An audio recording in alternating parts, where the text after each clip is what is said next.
Panginoon, sana'y kunin mo na silang lahat. Lahat ng salbahe na mapeperan, kahaman sa yaman.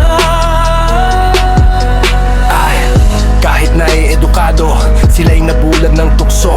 Tayong lahat ang dehado sa kanilang pagpapakasa. Sa lahat ng bagay na itinatayo ay laging substandar na tila ba walang nag-aaral ng disensyo sa bansa. Kaya't pagulan, lubog agad sa baha, pati kaluluwa hanggang langit na at hindi mo na makita. Pagkatapos ng mga delubyo, ilan na namang kaluluwa ang sa atin ay nawala at kailangan ng ipagluksa. Sana parang walang pakialam ang nasa itaas, magtatapon lang ng barya at sa kanila'y tapos na ang problema. Habang tayong mga ordinaryong tao'y pagod na sa lahat, dapat kasi tayong ibinaba at sila'y ipinatapon sa kalsada. Walang malasakit sa bayan, puro bulsa't utak ang pinapagana. Ipinagpapatuloy ang pagnanakaw habang sabay ngumingiti sa kakara. Mga opisales na hindi bagawang magtrabaho dahil abala sa pangungupit sa kaban ng bayan. Wala nang ibang natira sa ating kundi fighting spirit at pag-asa sa hustisya. Nasa hustisya ng langit, gamit ang perang ninakaw sa bayan. Mga kawatan ay makakalusot. Tama na ang pasensya, gamit ang pusang ilaw